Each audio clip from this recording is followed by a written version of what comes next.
I want to make it very clear that I'd have never voted before. I am in my 20s. I have never voted before an election. I personally have disagreements and agreements with people on both sides. I am not a partisan. I am not someone who is afraid of criticizing people who may have similar views to me on certain things. My approach has always been if I agree with something someone is doing, I will, support them. And when I disagree, I will call them out. So I don't want any comments saying anything stupid of, oh, I'm a right winger or I'm this or I'm that. I don't care. But what is going on right now on the internet is very worrying to me. And if you're involved in cryptocurrency at all, it should probably be worrying to you, because the point of cryptocurrency is to free yourself from the current monetary system based on inflation and debasement of the currency. This goes hand in hand with what's going on online right now, where we're seeing centralized institutions coordinating together to get certain things banned and censored off the internet, okay? Amazon is booting Parler off its web hosting service. Amazon's suspension of Parler's account means that unless it can find another host, once the ban takes effect on Sunday, Parler will go offline. I just made a Parler account, not because I really intended on using it that much, but because there are a couple people who I don't want getting completely disappeared to where I can't see what they're talking about, and I like to get opinions from all sides of things. There are people on the left that I follow. There are people in the center that I follow. There are people on the right that I follow. And what is going on right now is very dangerous. Twitter has banned Michael Flynn, Sidney Powell, and QAnon account purge. Very interesting. We also saw the leader of the Walk Away event, or the Walk Away movement rather, which is basically a former Democrat who turned to the Democrat Party, whatever.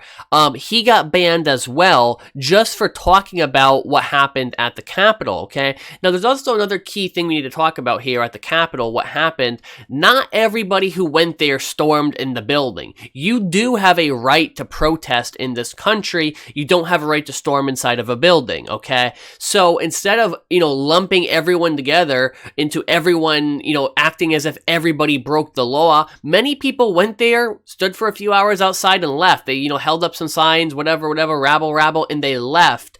Right after that, okay? Now, some people did decide to storm in, and that is technically illegal. Is it justified? I don't think so. I don't think it's helpful. But regardless, those people, you can make a case that they deserve to be prosecuted. But the people who are, congregating outside, that's protest. You have a right to do that. But regardless, getting back into what I was talking about, we are seeing tech companies coming together and cooperating with each other, and that's what makes this so dangerous. It'd be different if it was just like one company or two companies. No, we are seeing Facebook, Twitter, Amazon, Shopify coming together and banning merch for certain GOP-related things. This is dangerous. This is very dangerous, and if you haven't already followed me on Library, a link is in the description. Definitely follow me over there, because this is getting me very worried. I know a couple people said in the comment section, oh, you shouldn't be worried. You make crypto content that's not political. But you have to remember, cryptocurrency is still in this gray area. Yes, it's becoming more mainstream as institutions get, involved with it. But not too long ago, 2 years ago, YouTube did a purge of crypto channels. They eventually came back. They reinstated them. But things are getting dangerous. If you're not already following me on Library, please, guys, follow me on Library. Link is in the description. Now, moving on to another thing I want to talk about. I keep seeing people saying, these are private companies. They can do whatever I want. All right? They can do whatever they want. They're a private company. Now, is this true? Are they actually private companies? Well, technically, yes, but not really. What do I mean? Well, there's a little something called Section 230. Now, what this means is the government is granting certain social media companies private protections from being sued for slander and libel, right? This is government protecting a social media company. These are not entirely private companies.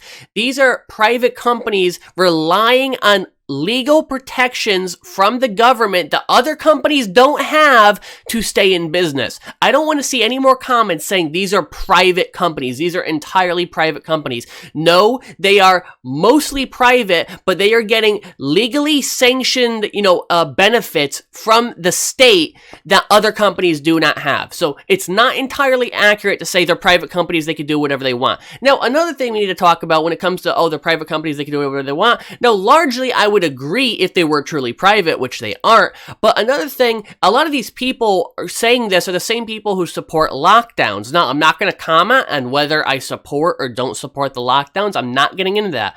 I'm not going to talk about that. But I am going to say this. If you're of the opinion that businesses could do whatever they want, then business could just open up right now. They could ignore the lockdowns, right? If they could truly do whatever they want, if you truly believe that, then who cares? They could open up right now, and no more restrictions, whatever, right? I know I'm rambling a little bit, but this is getting me angry when I see so much tech censorship, and some people are just like, yeah, but these are bad people. I don't agree with them, whatever. First they come for your opponents, and then they come for you. Remember that. First they come for the easy, low-hanging fruit, the people who most people don't associate with, right? They go for the low-hanging fruit, but then they come for you. And there's no one to speak for you when they come for you if you don't speak for others. We need a revolution in this country for alt tech, not a violent revolution, and more of an evolution than a revolution, where we stop using centralized platforms, or at least have backups on alt tech, alternative technology, like Library, like BitChute, maybe even Parler. Again, if you're not already following me on Library, it is an alternative to YouTube. It's linked in the description. This is not a political video at all. This is just talking about, I think whether you're on the right or the left or the center, can we all come together and agree that censorship is wrong, that we shouldn't be censoring people? Because it starts off with them only censoring the right, and then one day the left does something, they censor the left, the center does something, they censor the center, and eventually these corporations are so powerful, nothing can stop them.